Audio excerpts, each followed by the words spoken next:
sous vos applaudissements, d'accueillir... Alors, je vais essayer de... Je chausse mes lunettes. Hein. Donc, je vous propose d'accueillir... Alors, Nicolas Pira-Delbrayel. Nicolas Pira-Delbrayel, sous vos applaudissements. Nicolas est consultant expert en diversité et inclusion, créateur de développement inclusif. Et puis, à l'origine, Nicolas, de Tétu Connect, l'origine intellectuelle, si on peut le dire comme ça, de Tétu Connect. Nicolas, vous êtes consultant expert en diversité. Vous dites, ou vous écrivez que la diversité n'est pas une fatalité quand on sait d'où l'on vient, on sait où l'on va. Les discriminations existent depuis toujours. J'ai envie de dire peut-être même depuis l'Antiquité, je ne sais pas, mais en tout cas, peut-être même avant, effectivement. Comment, en tant que RH ou en tant que DRH, on l'intègre dans son management, dans ses accompagnements des transformations, dans les transformations de ses écosystèmes, dans son intelligence de jeu, dans la systémique, j'ai envie de dire, de son terrain de jeu. Comment passer le flambeau? Comment mobiliser la jeune génération? Comment réduire ce combat intergénérationnel? Ce sont les réflexions, cher Nicolas, je m'arrête à Nicolas parce que là, je risque de m'embrouiller. Allez, si je me lance, cher Nicolas Pira-Delbrayel, je vous invite à nous faire réfléchir et nous partager évidemment vos recommandations. C'est à vous. La diversité, je termine, c'est la diversité. Le futur existe depuis toujours. C'est aussi ce que vous dites et c'est le titre de votre intervention. Merci. Exactement, merci. Bonjour à toutes et à tous. Alors, comme vous pouvez le voir, je suis une belle incarnation du futur. Mais vous comme moi, on a ce point en commun, c'est de ne pas savoir de quoi demain sera fait. Mais pour améliorer demain, il est essentiel de connaître hier.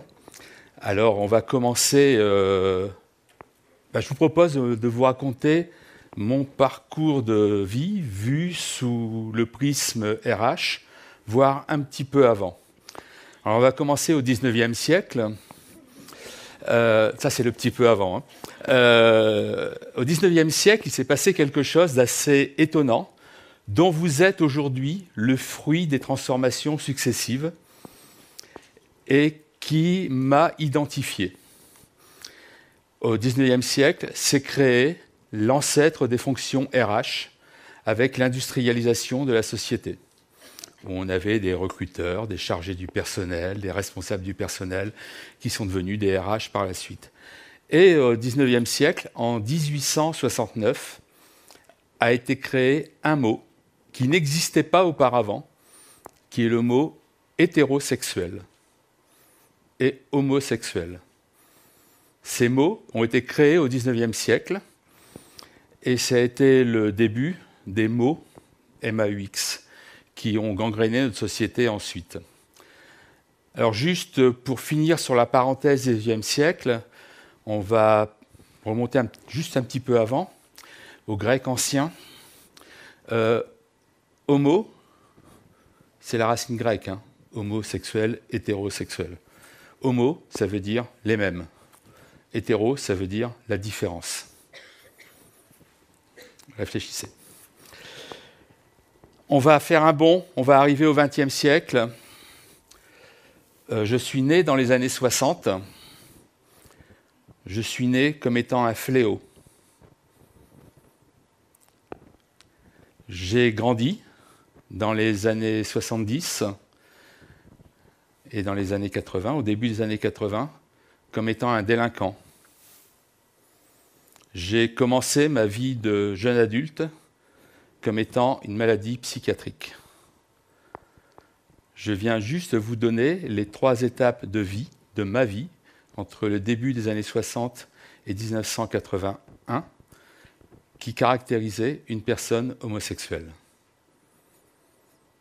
Il est important que vous ayez ça en tête dans l'histoire, parce que ça explique peut-être pourquoi, aujourd'hui, il est si difficile d'être soi en entreprise. Juste avant la pause, vous avez vu ce que c'était les conditions de travail en entreprise, comment travailler mieux, comment avoir du bien-être en entreprise. Moi, je vais vous parler du bien-être soi en entreprise. Et ça, c'est essentiel. Alors, on est arrivé au début des années 80. plus précisément le 17 mai 1990, fin de la psychiatrisation de l'homosexualité. Enfin. Alors, 1990, c'est peut-être quelque chose qui parle pour certains et certaines d'entre vous. Parce que peut-être que leurs parents ont pensé à les concevoir. Peut-être même qu'ils ont commencé un peu après. Non, parce que c'est le point commun qu'il y a entre les hétérosexuels et les homosexuels. Hein, c'est que des parents les ont conçus à un moment donné. Jusque la fin des années 90, mon couple n'existait pas. Et je peux vous assurer que même s'il y avait déjà Friends à la télé, la notion de coloc en France n'était pas bien reconnue. Donc c'était deux célibataires qui vivaient sous le même toit et qui pouvaient payer 2 fois la même chose alors qu'ils étaient un couple. Ces deux célibataires pouvaient être 2 hommes ou 2 femmes sans aucun problème. Ce qui veut dire aussi qu'au regard de l'entreprise, ces personnes n'existaient pas. Elles n'avaient pas de statut sociétal. Ce n'étaient que des célibataires. En 2013, une loi est passée. Vous en connaissez le nom? Alors ça c'est oui, ça c'est non, et ça c'est je sais pas. Non? Le mariage pour tous. Donc ça c'est un nom commercial, c'est un nom bullshit. C'est l'extension du droit du mariage à toutes et tous et de l'adoption. Donc, si vous pouvez considérer cette appellation, alors mariage pour tous, ça rentre mieux hein, dans les PowerPoint et tout, c'est plus pratique, ça rentre. Mais c'est pas ça, c'est pas le mariage pour tous. C'est l'extension des droits du mariage et de l'adoption aux personnes de même sexe. Ça a eu une espèce de petite vague qui est arrivée dans les RH, c'est que d'un coup, d'un seul, des célibataires arrêtaient de passer leur week-end coincés entre leur chat, leur micro-ondes et Netflix, mais avaient une vie de couple et allaient se marier. Et vous savez tous et toutes qu'en entreprise, lorsqu'on se marie, on a le droit à des avantages sociaux, sous réserve de production d'un document attestant que l'on se marie. Et sur ce document, il n'est pas très anonyme. Donc on voit très vite que c'est monsieur avec monsieur ou madame avec madame. Et ça a été compliqué à gérer pour les entreprises, pour les personnes et pour les personnes concernées. Alors, on va revenir dans vos jeunes années et je vais vous refaire le schéma. Donc, dans les années 90, vos parents, waouh, vous arrivez, waouh, génial. Elle ou il est là, c'est le plus beau bébé de la Terre. Et pendant ce temps-là, apparaissait le PACS, Partenariat civil de solidarité. Le PACS permettait à 2 personnes de même sexe de déclarer une union. Et ça devait exister aussi en entreprise. Et là, 99. Donc en 99, les entreprises ont toutes et tous découvert qu'il se passait quelque chose d'absolument incroyable, non prévisible. On allait passer à l'an 2000. Et tous les systèmes d'information étaient formatés 19XX. Comment allait-on faire en 2000 ? C'est pas grave, on a mis quelques informaticiens sur le sujet, quelques francs, oui parce qu'à l'époque on était encore en francs, quelques francs, centaines de milliers de francs, pour faire évoluer les systèmes d'information. Puis on a juste à peu près oublié que lorsque on allait avoir un couple, c'était pas obligatoirement monsieur et madame. Ça pouvait être monsieur, monsieur, ou madame, madame. Et, ah bah oui, mais les systèmes d'information, ça y prévoit pas. Hein. Si monsieur d'un côté, madame de l'autre. Si madame d'un côté, monsieur de l'autre. Donc il a fallu faire évoluer les systèmes d'information. Puis le premier système d'information qu'il a fallu faire évoluer, c'est le système d'information RH, le SIRH. Parce que lorsqu'on prend les informations concernant une personne que l'on recrute, on prend son identité et on prend aussi sa situation familiale. Et sa situation familiale peut lui donner droit à des avantages sociaux, peut lui donner droit à certaines reconnaissances, notamment au titre des CE. Mais si on ne peut pas mettre la bonne situation familiale, comment fait-on? Donc vous voyez, là je vous parle de fin des années 90, début des années 2000, et je peux vous dire qu'encore aujourd'hui, en 2022, il y a certaines entreprises qui n'ont pas compris qu'un couple n'était pas nécessairement monsieur, madame. Et que les formulaires ou les informations qui sont envoyées, c'est « Bonjour, monsieur Pirat Delbrayel, pouvez-vous nous donner les coordonnées de votre femme ?» Désolé, mais depuis 25 ans, je partage mon grille-pain avec une personne qui a le même sexe que moi. Donc, il ne s'appelle pas madame. On va continuer à avancer dans l'évolution des systèmes. Donc, je vous ai parlé de 2013, le mariage, mais on va rester dans vos premiers pas. Au moment où vous avez compris qu'il allait falloir apprendre pendant quelques années, vous étiez à l'école, en 2004. En 2004, il y a une loi essentielle qui est passée, qui pénalise les insultes, les injures, les discriminations et le harcèlement. Avant 2004, dire de quelqu'un que c'était un gros pédé, que c'était une sale lesbienne, dire bonjour les filles en rentrant dans une salle de réunion où il n'y avait que des hommes, c'était ce que les lourdingues croyaient être de l'humour, et c'était passible de rien du tout. Maintenant, ce sont des faits répréhensibles. Ce sont des délits. Ça peut être opposé en justice. Il peut y avoir des peines pécuniaires et ou d'emprisonnement qui peuvent aller de 1 000 € à 3 ans d'emprisonnement. Donc ce n'est pas anodin d'employer les mauvais mots pour désigner des personnes. On va continuer un tout petit peu, puis vous allez comprendre après pourquoi je vous dis que le futur existe depuis toujours. Parce que tout ça, je l'ai connu. Je l'ai connu en vrai, en live, des personnes à qui j'expliquais combien j'étais heureux dans ma vie et que j'adore cuisiner. Oui, ça se voit. Que j'adore bouffer avec mes copains et tout. Et que j'ai une chance inouïe, c'est que mon mari mange tout ce que je fais. Et dans la conversation, une personne répond ah, elle en a de la chance, ta femme. Je pense que j'ai bien dit mon mari mange tout ce que je fais.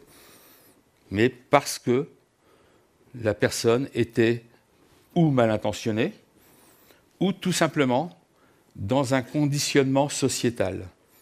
Jusqu'au début des années 2010, il est fréquent que quand on voit il, on pense elle, et que quand on voit elle, on pense il. Et encore aujourd'hui, je pense que... Je ne les vois pas parce qu'ils sont au fond. Ah, ça doit être des étudiants qui doivent être en Master 2, ça. Ah oui, oh, ils sont... Oh là. J'aime bien, hein, ça... Une belle ligne de diversité. Encore aujourd'hui, la société est très hétéro, macho, blanco-normée.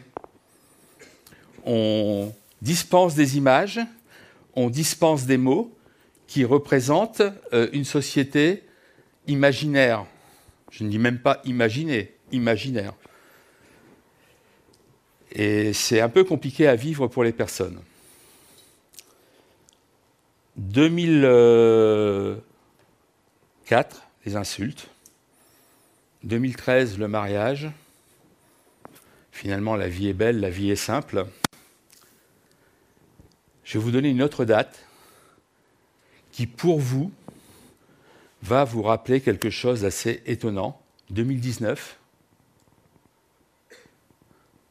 Covid-1. Hein, ça vous parle? C'est en 2019 qu'a été retirée de l'OMS, l'Organisation mondiale de la santé, la transidentité comme maladie psychiatrique. 2019. Donc je ne sais pas si vous vous rendez compte. Donc ça veut dire que notre société, quand même, elle nous inscrit dans une image d'uniformité, dans une image imaginée. C'est bien parce que c'est le rôle de l'image, hein, c'est de faire travailler l'imaginaire. Mais à un moment donné, c'est bien si ça peut refléter la réalité. Et vous, aujourd'hui, vous êtes la ligne du fond, la fonction RH de demain. Mais toutes les lignes de devant, vous travaillez déjà avec quelque chose avec lesquels vos prédécesseurs n'avaient jamais travaillé. 3 générations en même temps. Les autour de 60, les autour de 40 et les autour de 20 ans. Et travailler avec 3 générations en même temps, je vais vous le faire de façon condensée. Donc moi, je suis autour de 60, paraît-il, hein, c'est ce qui est écrit sur ma carte d'identité. Moi, j'avais des rendez-vous, des rencontres, et puis je tombais amoureux. Dans mon équipe, j'ai une jeune femme qui est née au XXIe siècle et qui me dit « Ouais, je peux pas, ce soir j'ai un date et puis j'ai un crush avec elle. » Ah! Mais elle me dit simplement la même chose que moi, sauf qu'on n'a pas le même vocabulaire. Pourquoi? Parce que ma génération, les autour de 60, on allait travailler parce que c'était bien et parce qu'on était payé. Les autour de 40 ont imaginé le concept de diversité puis d'inclusion. Et les autour de 20 arrivent en disant « Voilà comme je suis, tu me prends comme je suis des diversités et tu dois m'inclure. » Sauf que vos entreprises, nos entreprises, ne sont pas préparées à cela. Alors la mienne, si, puisque je travaille pour Tétu Connect, donc qui est une des branches du magazine Tétu. Donc c'est un magazine qui parle de toutes les diversités LGBTQI+. Donc LGBT, c'est clair pour tout le monde, hein, j'utilise depuis tout à l'heure, mais peut-être que... Hein. Donc la gestion du bien-être au travail, LGBT, hein, tout le monde connaît. Le QI, voilà, qualité et innovation, c'est bien. Donc lesbienne, gay, bisexuel, transgenre, queer et intersexe. Et le plus, c'est toute personne qui ne se reconnaît pas dans un modèle hétéronormatif et qui n'est pas dans les 6 premières lettres. Donc vos sociétés aujourd'hui, les sociétés en général, ne sont pas prêtes à ce trio générationnel. Les gens ne savent pas forcément se parler. Les vieux ne savent pas se servir d'Insta. Les jeunes en ont marre des boomers avec Facebook. Pour vous remettre en perspective, parce que c'est quelque chose que vous n'intégrez peut-être pas, tous les laptopeurs que je vois bien ancrés sur leurs écrans. Aujourd'hui, je parle, mais j'ai en réalité un diplôme d'ingénieur du CNAM en informatique. Et j'ai fait mon mémoire sur une machine à écrire parce que le traitement de texte n'existait pas. En 85. Donc, vous voyez, aujourd'hui, le boomer, il est quand même un peu à l'aise avec les nouvelles technologies parce que c'est lui qui les a créées. Mais le boomer, il doit aussi être à l'aise avec les diversités. Comme vous, RH d'aujourd'hui, vous devez être à l'aise avec toutes les diversités. Aujourd'hui, ce qui se passe, c'est que vous commencez une petite annonce par recherche, haute fréquence, non, homme, femme, pardon, recherche HF, vous mettez un post et vous décrivez une annonce.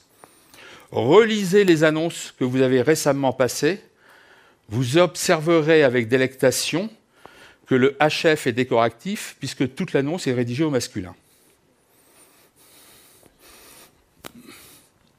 Ou alors, vous la faites en anglais, c'est beaucoup plus simple. Le neutre permet de tout absorber. Donc, on a un sujet aujourd'hui pour aller adresser toutes les diversités. Alors aujourd'hui, les diversités LGBT, lesbiennes, gays, bisexuelles et trans, sont relativement bien intégrées dans les entreprises. En ce qui me concerne, moi, je me suis rendu visible par nécessité en 1986, donc 5 ans après la dépénalisation de l'homosexualité en France, parce que je partais à l'étranger et que mon assistante m'a dit « mais il faut que tu mettes le nom d'une personne à prévenir ». J'ai mis le nom de la personne à prévenir. Elle m'a dit « mais c'est qui ?» Ben, c'est la personne avec qui je vis. « Ah non, mais tu peux pas mettre ça, tu veux pas mettre le nom de ton père ou de ta mère. Hein. » Ben non, je mets... S'il y en a un qui doit être prévenu, c'est lui. Voilà. Ben, il n'a pas été prévenu puisque je suis là. Mais pour vous dire un peu, aujourd'hui, ça ne pose plus de problème, ça. Avec les personnes des nouvelles générations, on voit apparaître de façon visibilisée des personnes qui se revendiquent non-binaires. La non-binarité n'est pas un phénomène de mode. Alors, beaucoup de monde ici ne va pas avoir la ref. Jacques Chazot, dans les années 70 et 80, danseur étoile de l'Opéra de Paris, danseur mondain, était un représentant de la non-binarité. C'est mon Bilal Hassani à moi. Donc Bilal Hassani, ce n'est pas un phénomène de mode nouveau. Sauf qu'à l'époque, il n'y avait que la télé en noir et blanc avec 2 chaînes, donc il fallait être un peu plus créatif pour se mettre en lumière. Mais les personnes non-binaires vont aussi avoir une importance en entreprise au fur et à mesure des années qui vont passer. Vous allez les voir arriver. Elles vont vous dire, ben, moi, je ne suis... Vous m'appelez monsieur, vous m'appelez madame, ou je ne suis ni monsieur, ni madame. Et c'est vrai, à quoi ça sert? On a un prénom. Bonjour Nicolas. Quand je rencontre la patronne de ces lieux, je lui dis bonjour Christelle. Et pas parce qu'on est potes, et pas parce que on va boire des coups tous les 4 matins, parce que c'est son prénom. Et que si on est dans un lieu hyper structuré, je vais peut-être lui dire bonjour Madame Henneman, mais sinon je lui dis bonjour Christelle. À l'heure où on dit que les relations humaines, les ressources humaines doivent être humaines, le prénom, c'est la première brique de l'humanité, donc utilisez-le. Et puis, je vais terminer avec 2-3 trucs pour vous aider à être plus inclusif et pour vous aider à faire un futur meilleur. Alors pour vous, parce que quand je vois, sans trop me tromper, vos tranches d'âge, vous avez encore environ quelques dizaines d'années à travailler. Hein? Moi, la 40e, c'est l'année prochaine, donc je suis tranquille. Dans ces quelques dizaines d'années, essayez de sortir du schéma que la société vous a inculqué, à tort ou à raison, que vos parents vous ont appris, à tort ou à raison, parce que vous êtes toutes et tous le fruit d'un papa et d'une maman, sous quelque forme que ce soit, que l'école vous a appris avec ce projet que vous avez à cœur aujourd'hui de l'égalité femmes-hommes et qui commence à l'école avec les cours de football, qui s'appelle cours de récréation. mais 80% est tenu par un terrain de sport-co sur lequel jouent les petits garçons et autour duquel jouent les petites filles et les tapettes. Ça commence à l'école. Et ce que je vous dis là, ce n'est pas une figure de rhétorique, c'est une réalité. Soit on est avec les forts, soit on est avec les filles et les faibles. Essayez aussi de diversifier vos sources, d'aller chercher ailleurs, de ne pas vous restreindre à certaines écoles. Dans le cadre de TETU Connect, j'interviens, je commence là jusqu'à décembre, le TETU Campus Tours, c'est mon côté un peu Madonna, où on passe devant les écoles, devant les étudiantes et les étudiants, en compagnie d'une entreprise. Donc moi, je leur parle diversité, je leur parle de c'est quoi la différence, et l'entreprise va présenter ce qu'elle est sous l'angle diversité et inclusion. L'entreprise a un seul mot d'ordre, ne pas parler business. Ne parler que des ressources humaines. Ne parler que des différences. Ne parler que de la valeur ajoutée. Ne parler que du ROI. Ça vous parle, ça, le ROI? Return on Inclusion.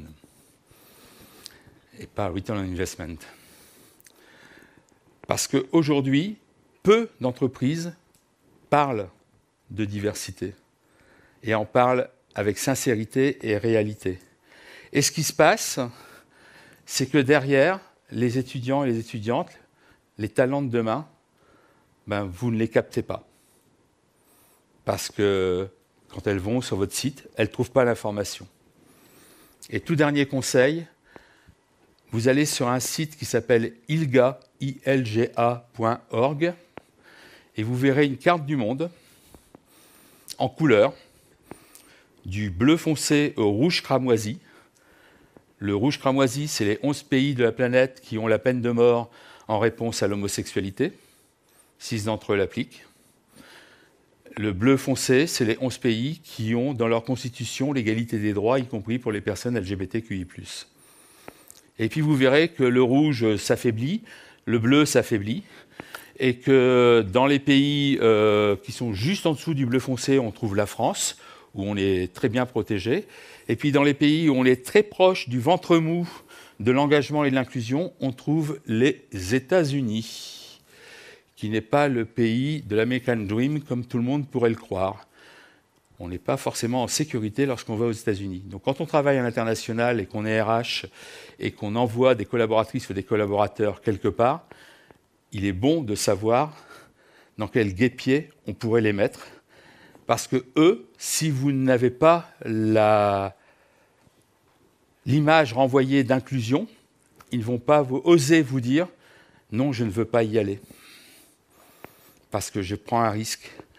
Ou tout simplement, attends, il faut que je fasse refaire mon passeport, parce que sur mon passeport, il y a marqué Nicolas Delbrayel, époux Pira. Ça ne marche pas. Voilà. Vous avez des questions? Oui, sous vos applaudissements, s'il vous plaît.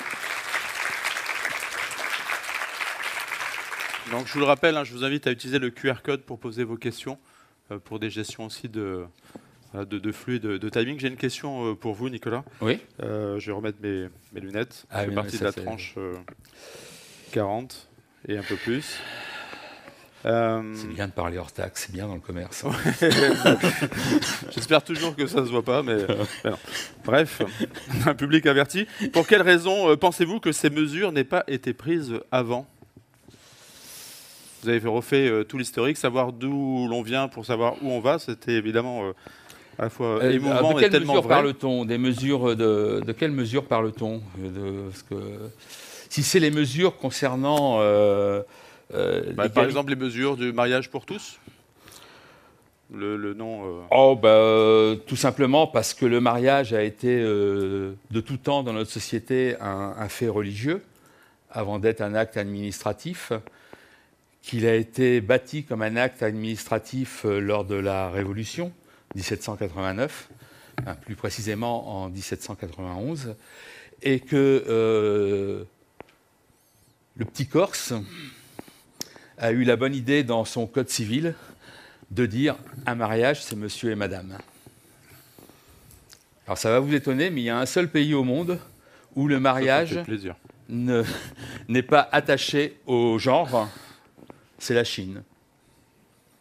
En Chine, il n'est pas fait mention dans l'acte de mariage du genre des mariés. Et il y a en Chine 69 couples de même sexe légalement mariés. À l'échelle d'1 milliard, c'est rien, mais bon, ça existe. Voilà pourquoi ça n'a pas été pris. Alors après, il y a aussi d'autres choses. On a une société qui... Dernière mise à mort pour cause de sodomie, parce que le mot homosexuel n'existait pas, 1751. Recriminalisation de l'homosexualité, 1943. De 1951 à 1943, il n'y avait pas de stigmatisation, en dehors de celle des religieux, de l'homosexualité. Donc vous voyez, c'est juste l'homme qui s'est amusé à mettre des barrières là où il n'y en avait pas. Et après, malheureusement, même si les barrières sont mises dans des contextes extrêmement douloureux, les déconstruire, c'est compliqué, parce que toute une société grandit avec ça. Et on se demande pourquoi, à quoi ça va servir. Il y a un chiffre que je ne vous ai pas donné, 10% de la population était LGBTQI+. 10%. C'est-à-dire qu'il y en a quelques-unes et quelques-uns potentiellement dans cette salle. Ce qui veut dire aussi, autre chiffre, alors ça c'est des chiffres qui sont sur des études menées depuis 1950 à aujourd'hui et qui sont tout à fait vérifiables. Autre chiffre de l'OCDE, cacher ce que l'on ne veut pas qu'il se sache, mais qui est une partie à 100% de nous, consomme jusqu'à 26% de notre productivité et de notre créativité. Donc c'est-à-dire que passer toute la journée à parler au neutre, à ne jamais utiliser le genre ou le prénom de la personne avec qui on partage sa vie, à faire attention à avoir un fond d'écran qui soit bien neutre sur son smartphone, à faire attention que lorsque les notifications s'affichent, il y ait bien écrit quelque chose de neutre et qui ne puisse pas sembler d'affectif et comme mon cœur, m'amour, bibou, n'importe quoi, qui pourrait susciter question, ça peut consommer jusqu'à 26% de l'énergie. 10% de la population, 26% de productivité. Si on ne met pas en place l'écosystème qui permet à chacun et chacune d'être soi, on s'assoit sur 2,6 de productivité. Je vous encourage à aller donner le chiffre à vos décideurs et vous verrez s'ils applaudissent des deux mains ou s'ils vous disent « on va faire quelque chose ». En me contactant, par exemple. Merci beaucoup, Nicolas. De rien.